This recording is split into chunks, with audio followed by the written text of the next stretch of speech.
Hello everybody, my name is Lynn Scanella and welcome to my podcast People Matter, where we talk to people who share their stories of teaching and inspiring us to be better versions of ourselves. Now, we have had plenty of time, many of us had plenty of time to reflect over the last few months on the way that we're living our lives. So I thought it would be really useful and fun to invite someone on who's had plenty of opportunity in his life, and he's pretty much taken up most of them. Now, Kevin Moloney is currently one of the stars of Travel Guides, but before that, his life was really different.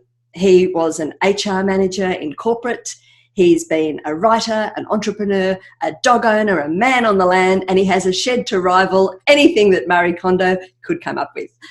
Kevin Moloney, welcome to the show. Hello, Lynn. How are you? I am very well, thank you, and really looking forward to having a chat to you. Oh, so am I. It's always good to talk to you. Thank you. Thank you so much. Now, I know that you plan to retire early, and you did. So you retired early, happily, sweet country town of Victoria. And now you're on a multiple season of Travel Guides. Like, how did that happen? Really interesting. My wife, Janetta, saw it advertised on Channel 9. And the ad said, if you can afford to take 3 or 4 months off and you enjoy travelling, give us a call. And I said to her, what would they want with old buggers like us? Seriously? Yeah. Why would they want us? But we had no idea what they were after. Don't really think they knew what they were after in terms of casting the show. Yeah. But apparently we just fit the model. And they invited us on for Series 1. We've done now 4 seasons and looks like we'll be going back again next year. Wow. Wow, that's amazing. And it happened at a time of life. It was just perfect for us because we had just retired. And why not get somebody else to support your habit of travel when there's the whole world out there to see, and there was still a lot of it that we hadn't seen. So we thought, okay, let's go for it. And it's been the most fun experience of our lives. What a gift, really. It is an absolute gift. And it's a very different form of travelling because we're pretty organised as far as travel goes. Yeah. We do all the research and planning, and even though there might be opportunities within the travel experience to explore something off the beaten track. Pretty much the framework is all well researched and well documented for us, by us. But with Travel Guides, we don't even know where we're going until we get to the airport. Oh, you really don't? No, we could end up in Dubbo or Manhattan. all we're given is a temperature guide. Why is that so funny? Because you're known as the snobs on Travel Guides, right? Exactly, yeah. And they give us experiences that I don't know whether they're testing us or testing the other cast members or whatever, but there's one experience that tends to pop up on every season, and that's some form of camping. Camping? Yes, right. Be it in a camper van. I'm not seeing you as a camper. No. No, camper vans, caravans, tents. Yeah.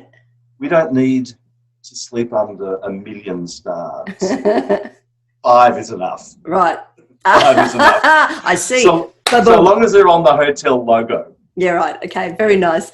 Very nice indeed. Hey, listen, this is not the first time, though, that an opportunity has just presented itself in your life. No, it's not. Tell us about some others. Sometimes opportunities present themselves out of the blue, and sometimes you have to be the driver of those opportunities coming to you. One was when I had left the corporate world. I'd always wanted to write, and I'd always done some sort of writing. So I started an incentive company, a little incentive company providing travel experiences and incentive rewards to organisations with a partner. And as a result of that, I was invited on a trip to Vietnam as a potential buyer of the travel experience. And on that trip was a magazine. Well, the trip was sponsored by a magazine within the incentive industry. And the person who was accompanying me from the magazine was supposed to write the story up for the magazine. And she panicked. She said, I can't do this. I'm not a writer. Really? I can't do it. Yes. Yeah. So I said, look, leave it to me. Leave it to me. And opportunity. So I wrote the trip up, handed it to the magazine, and they loved it. And after that, they sent me on about 10 trips. Really? Until I got to the stage where I was writing feature articles for that magazine. It's a very reputable magazine too. So that was an opportunity that I could have passed up or not seen as an opportunity. Yep. Where this person was panicking, worried, scared, stressed. I felt comfortable that I could do it. I had no real writing experience then. So it was my dummy run. And then I started writing for other magazines and newspapers. So I became a travel writer. It was a dream job. It's an easy transition, of course. Okay, so you've always had something to do with travel. It's what you like. But I'm interested in how you just jumped in and did it because, everyone is different. Everyone reacts to, we're seeing it all the time in COVID, everyone reacts to different situations in different ways. Cool. But for you, in my fruit speak, you sort of epitomise the classic left and right brain. So you've got the right brain mango who believes anything is possible, the vision and the daring, and the apple, which is logical, don't mess with me, and I believe I can do absolutely anything. Is probably right. Probably right. So, so how have those qualities then, Kevin, held you in good stead? It's all very well to take up an opportunity or seek an opportunity. You've got to balance it out with reality. Now, the opportunity to become a travel writer also had some reality checks within it. A, it's a perfectly paved road to poverty. It also has other disadvantages in that it's really a job for a single person. Yeah. I was married. To be a travel writer, you have to travel. And you invariably travel on your own or with a group without your partner. That was one of the reasons I ended up not writing travel stories anymore. Oh, okay. I moved on to other things. Yes. And while I was a travel writer, I had joined several associations because that broadens your reach. Yeah.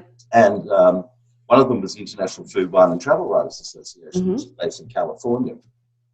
Now, as a result of that, somebody Googled me and asked me, you're a member of the International Food, Wine and Travel Writers Association, which all sounds very grand. Yeah, would you consider going to France and doing a pilot for cable TV in the US? Seriously? Seriously. Like who gets these opportunities? Kevin Moloney. It happened because I had joined the International Food, Wine and Travel Writers Association and eventually became the chair of that in Australia. Right. So they sent me over to Armagnac to do a story on Armagnac. And then they edited it and cut it and produced this little video, which they then were banding around for a series to be produced. And it was called Spirit Chasers with Kevin Moloney. And, I mean, that was just a brilliant opportunity. It didn't go anywhere because I don't know what happened to it. It wasn't picked up by any. Sure. But it was a fun opportunity. It was a terrific opportunity. And that led on to other things, which took me away from the travel writing more towards food and wine. And I became a judge on a competition down here called the Golden Plate Awards. Right. Regional restaurants. It was designed to give regional restaurants the exposure that they deserved and to lift their game. Yeah, great. So I became a judge on that and then ended up a chief judge with people and going around judging restaurants. So that was a nice gig as well. That's a very nice gig. Thank you very much. And for people listening, Kevin has led and is leading a wonderful life. But it's not always like that. Everyone has stuff go down in their life that's not so cool. And I know, Kevin, heartbreakingly, you lost your dad when you were just 11 and your mum when you were only 17. Correct, yeah. How'd you cope at the time? Well, if you quote Oscar Wilde in The Importance of Being Earnest, he said in his character of Lady Bracknell, to lose one parent is unfortunate. To lose two parents looks like carelessness. Now, I certainly wasn't careless. It was a earth shift, it spun us out of orbit. When I was 11, I had a mother and three sisters. So instantly at 11, I became a man of the house. Yeah. And that includes everything. Stay at home if one of the girls was home on their own, mow the lawns, do all of the blokey stuff that was expected back in 1969 of a young boy. And then my mother died 6 years later. while I was 17. I just started work. It wasn't a good day the day Mum died for several reasons. That same day, I was also retrenched from a job that I had just been in for 6 months in the building industry. So that particular day and the years after, I had their challenges, and there were things that went down that weren't good, but it developed me very, very quickly. It's like putting blood and bone on a person. You've just got to develop rapidly and be the master of your own destiny. Yeah, I think so I actually had no one that I could turn to. I moved out of home almost immediately at 18. And after there was a bright side to that day, because after I was retrenched, I went to what was then called the CES, the Commonwealth Employment Service, and registered. And they said, you won't get the dole if you knock back jobs. So they presented 2 jobs to me. One was an apprentice fitter and turner. Me, a fitter and turner, I didn't even know what a fitter and turner was. It's hard to imagine that looking at you now, but go on. Well, I've become a little more skilled in things like that. And the other job that they presented to me was a junior clerk at TAA, Trans-Australia Airlines, which later became Australian Airlines. You're giving us a history lesson as well. Yeah, Thank you. A lot of people probably looking and say, what's a TAA? What is a TAA? Yeah, well, Trans-Australia Airlines. Anyway, I ended up getting a job there as a junior clerk on $4,001 a year, and that started me in the travel industry. Wonderful. And working for an airline was like being in the hug of a very, very big family. The relationships that you form both within the airline and within the industry that the airline sits in are for life. I think Kevin also at that time, because, funnily enough, my first role was with TAA, my first job. And it was at that time, so we're talking in the late 70s, early 80s. Let's say 1980s. Yes. So people don't think they're that old. That's 100 years ago, it seems. Yeah. But at that time, the airline, it was like a family. It was a lovely place to be. And I can only imagine for someone who didn't have a family of their own to go home to, how good it must have been. It was very important for me. And it embraced me and I embraced it. And it's a unique industry, the airline industry. It was. It's different now. It is different now. I mean, I can't. That's a whole new topic for what tourism is going through right now. Yeah. But it was a lovely time. It was a very lovely time, and I've formed relationships there, friendships that I've still got today, dozens of them. And to demonstrate how unique the industry is, there are so many marriages that come out of the airline industry. People, I would know 10 or 15 couples who have been married as a result of having met at the airline, including myself. So maybe it's because the industry drinks a lot. Is that anything to do with it? Well, that might have something to do with it. It's a very social industry. It attracts a very social sort of animal. A very social type of person. Yeah. So all this seems to have kind of come from when you lost both your parents, you moved out of home, you just took the opportunity, you realised it was all up to you. Yes. How has that impacted on maybe the rest of your life? I'm seeing a pattern here that you've just gone, yep, I'll take that, I'll do that, I'm capable of that. Years ago, I attended a training course, and the theme of it was, if it is to be, it's up to me. And I don't really like slogans. That's cute, though. But I've just abbreviated that to it's up to me. And basically, everything that's going to affect me is up to me. Things are going to be thrown at you. Missiles are going to hit. Some of them are going to miss. But good stuff is up to me. If it's going to happen, I'm going to have to make it happen. And that's really good advice for everybody. Some things don't work out either. But I'm a person who likes change. So the change from being in the corporate world in HR, which I was at the airline, then led me to another series of jobs in HR, which there was one that I was working at Myer as an HR manager, a big retail department store. And Janetta, my wife, was in the incentive industry. She was still at Qantas. that stage. And she had to attend an Australian Incentive Association conference in Vienna. And there was an accompanying person's package. So this trip to Vienna sounded very enticing, so I put my hand up for an accompanying person's package and went over there. And when I was there, I was actually working as an HR manager for Myer. And when I was there, I heard somebody speaking in one of the social part of the conference, because I couldn't attend the business sessions because I was only an accompanying person. But hearing this person speak at one of the social events, he was saying that we provide merchandise, the incentive industry. We provide the travel experience, the incentive industry. I thought, hey, this is weird. I work for the biggest retailer in Australia, yet we could provide merchandise. Yeah. So, and it was out of my area. I was HR, one of the boring departments, fancy schmancy marketing areas. So I came back from that conference after upgrading myself to full delegate so I could hear the content of the presentations. Came back and spoke to my general manager at Myer and said, do you know about this incentive industry? How long has this been going on? Do you know that there's a role for us in there? And he said, go on. I said, okay, I want to leave HR. I want to start a department that can provide merchandise to the incentive industry because I think it's got clout. And to his credits, the general manager then said to me, Kevin, if you can make $10,000 in the first season out of this, we'll give it some legs. So I started this little department called... So that's not a lot of money, $10,000 in any speak, but what year was that? No, it's not. That was in 91, 91 or 92. Okay. So, we're still significant-ish in business to speak.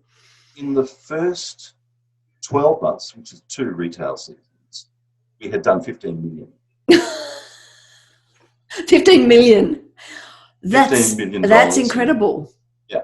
So that was the revenue that was generated from one of the stores. They had 70 stores around the country. Wow. So by the time I left corporate services, doing just over $110 million a year. Wow. Yeah. So that's a great achievement, Kevin. Well, it was just realising, when you're in an organisation like Myer, which can be very large and bogged down in corporate whatever, they don't often see what is available outside. I think that happens to a lot of us when we're deep in it, and it applies particularly at the moment as we're still reeling from the effects of a global pandemic, that a lot of people are going,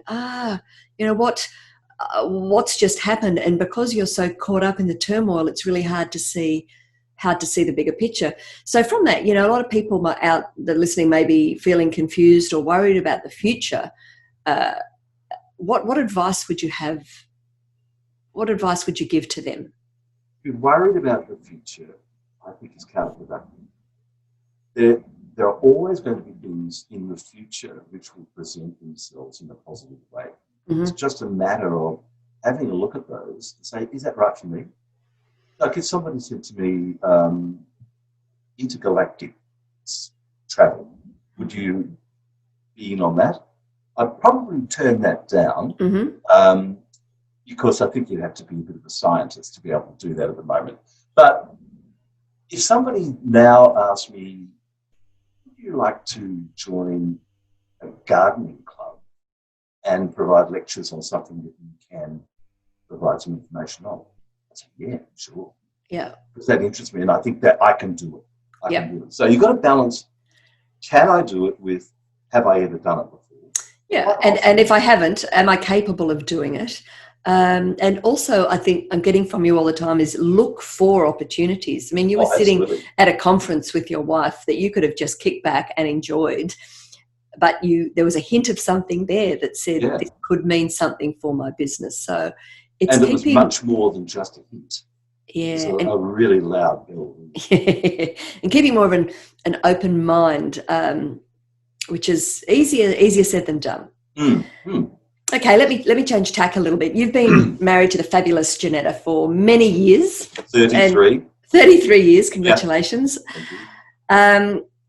I think on telly, your chemistry and your mateship really shines through. What's the secret? We all want to know. One of the things about that particular show, Travel Guides, is everybody you see on screen is exactly like that in real life. Yeah, I love that. Yeah, there's no words aren't put into our mouth. Yeah. There's no contrived scenarios. Oh, there's a couple of scenarios are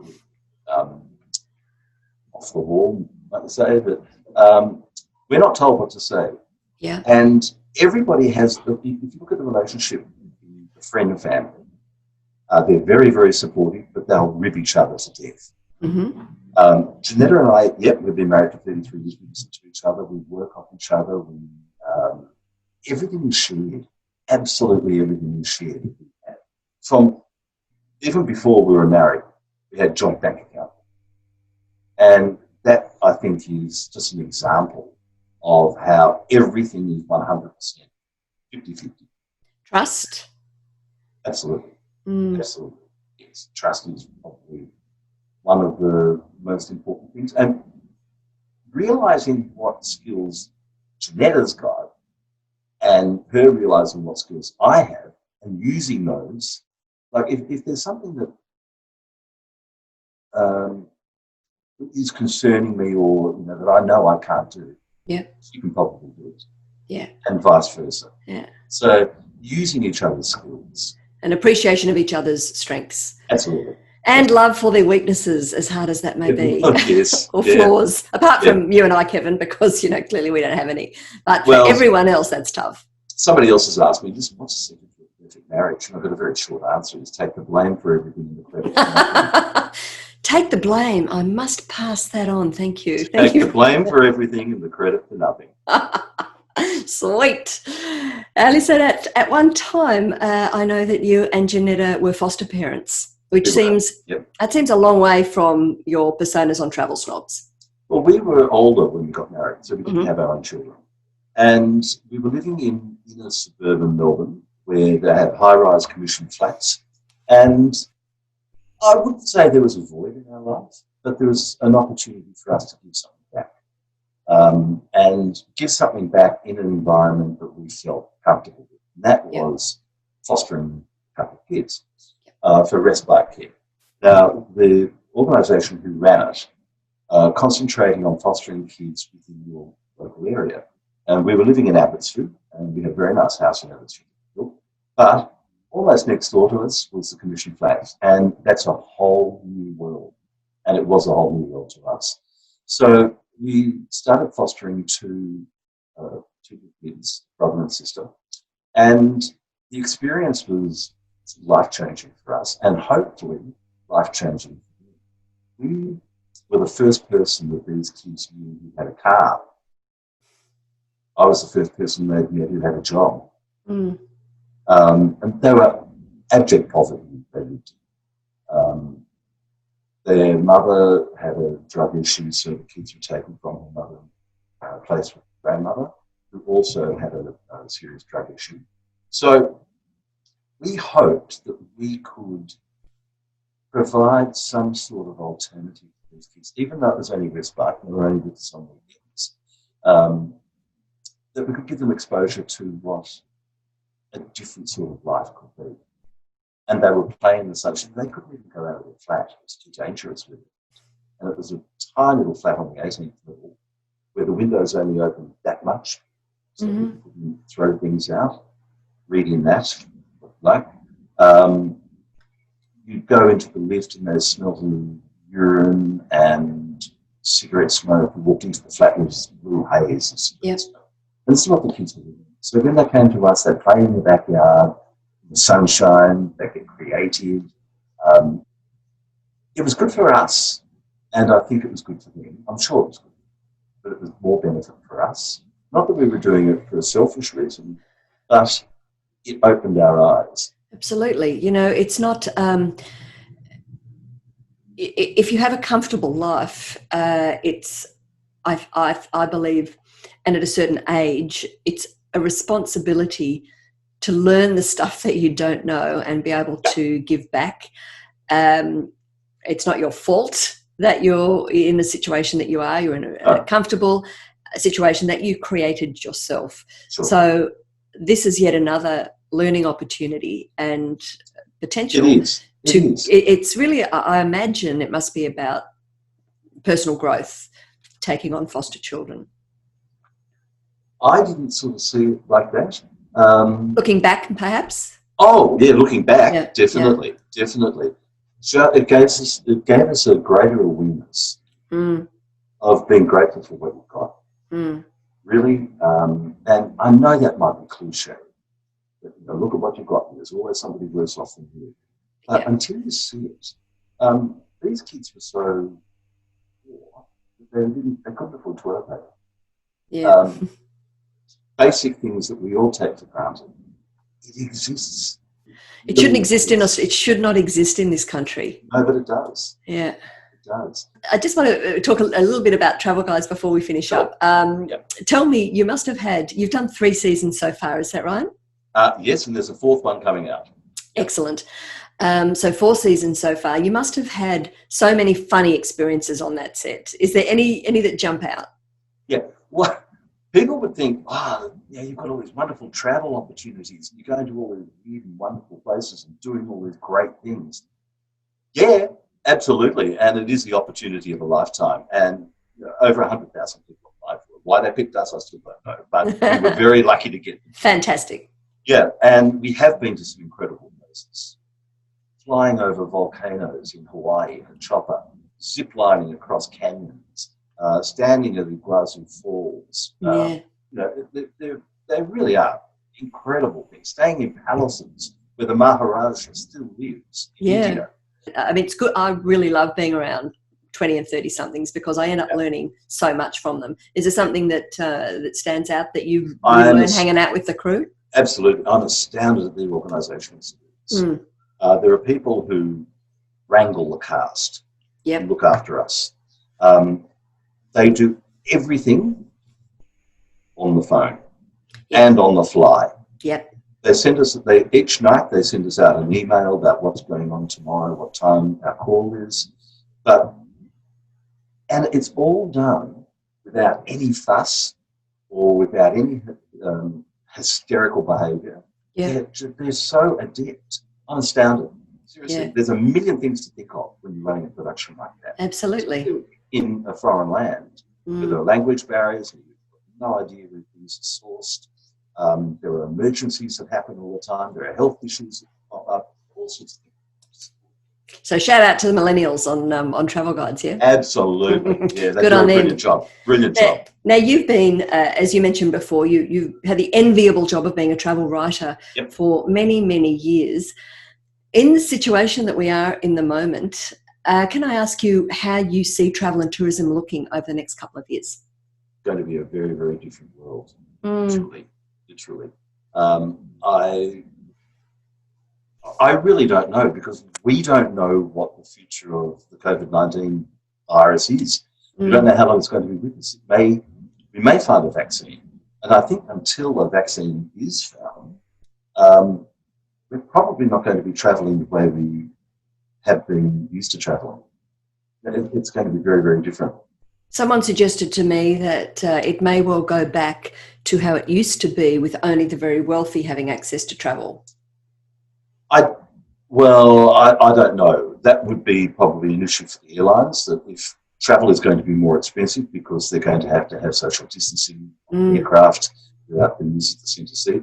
It's all about load and yield management, as you well know, Lynn. And airlines are there to make money, and they're a business. Hotels are there to make money. Everybody is there to make money. Primary purpose being in business is to successfully make money. So they've got to work out a formula how they can adapt a new way of travel that will still be profitable. And I don't know that I can see that happening under the current restrictions. Well, this is, I think crisis creates innovation, and nothing like this has ever happened to us before. So it's going to be really an incredibly interesting time in the world to see how things evolve, especially for all our beautiful friends in the travel and tourism and hospitality industries. And many of them won't be able to weather the storm. No. So in terms of product, travel industry will have a huge void when it comes back. And when restrictions are lifted, there'll be a lot of the operators who, I just can't live with this. I've got to move on. I've got to get out of the travel industry. Because if you look at places like Fiji, for example, they seem to be hit, and that's a very big tourist market. They seem to be hit so many times with military coups, weather, cyclones, and now pandemics. They will bounce back. They're the most resilient people in the world. Seriously. But can others sustain a time where business has just gone to zero for an extended period? No, I don't think that. Right. Well, I think we better end on an up note. The ancient Egyptians used to bury objects with their dead that could help them in the afterlife. Yeah. What would you take? I would take my travel diaries. So you could read them and you'd be happy on the barge down the river Styx. I have these little moleskin diaries right there. Yeah. And I write every single trip up. Oh, do you? Yeah, I'll just show you. You didn't even hesitate. My travel diaries were right there. How long have you been doing that for? About 20 years. Wow. They're all in tiny little writing. Oh, Kevin. And I've got about 20 of those little moleskin diaries. And that's lovely. I often refer to them. I often go back and Janetta might ask, what were we doing this time last year? And I can go back because each page is dated and each trip is documented. And it might be who we met somewhere. What was the name of that person we met in Argentina? So I can just go back and there it is. Fantastic. What was the name of that hotel? Fantastic. And travel gives us so many memories. And I'm so delighted now that at least the states are opening up and we can travel freely within our own state. So get out there, everybody, and visit all those beautiful destinations we have in this country, particularly go to our bushfire affected areas Absolutely. First. Kevin, we have to finish up. We didn't even mention your book. Kevin has a beautiful book out called The Last Australian Childhood, which is full of hilarious and wonderful stories about growing up in the 60s and 70s. Kevin, where can people get that book? It's available at Dymocks. Dymocks? So, as they always say, all good bookstores. All good bookstores. Probably some not so good bookstores too. Hey, it doesn't matter. Wherever you want to get. Look, it's just a collection of little vignettes that I started writing and then it turned into a book. And it's about growing up in the 1960s and the values that we shared as families. So it's just a nice light read. Yeah, that sounds a lovely thing. And travel guides, tell us, I know they held back season 4 a little bit because of the situation. Do you know when that's coming up? No, I don't. Okay. Hopefully it'll be in the second half of this year. So there is definitely a series 4. Okay. And there will definitely be a series 5. And whoa, you've been signed for series 5. Look at you go. And who knows what happens after that. Who knows? Until we run out of world, we can just keep filming. There you go. So Travel Guides on Channel 9. Season 3 is currently on 9 now. So thanks, Kevin, for so much for giving us the benefit of your wisdom and your time and your wonderful travel stories. You've left me, I think, with 3 main points to ponder. And one is, if it's meant to be, it's up to me. I think that's a critical one. Look for potential in every opportunity, even though it may not seem that there is potential in that opportunity at the time. And with some practicality and thought behind it, never say no. So thank you very much, Kevin. And thank you everybody for listening today, my friends. Now, although, as I mentioned, restrictions are lifting in a lot of states and we're able to travel freely, a lot of us are still working from home and still under fairly challenging conditions. So it's really important that we stay connected more than ever. And fortunately, I have several options to help your teams stay connected. And all of them start with delegates or participants doing an online profiling assessment tool to find out what your preference is, apple, mango, lime, or banana. And then my program, Working with Others You Just Don't Get, is available in a whole range of stuff. You can take a webinar, you might do a pre-recorded video followed up by a live Zoom Q&A. If you're all back at work, I have a lovely video training series for half a day where you can guide it. You're the facilitator. Post-COVID, you might like to hire me for a face-to-face workshop or perhaps a conference speaking gig, or maybe you just want to buy a book, Bite Me and Other Do's and Don'ts of Dealing with Our Differences. Now, all this and more on my website at lynscanella.com.au. If you liked what you've heard today, it's brand new, so we would love you to like and share. And if you're feeling particularly bananery, perhaps you might like to write us a review. Now, I'm on Insta and LinkedIn and Facebook, so join with me so we can stay connected in this weird but very wonderful world in which we live. Respect, connect, and thrive. I'm Lynn Scanella, and this has been People Matter.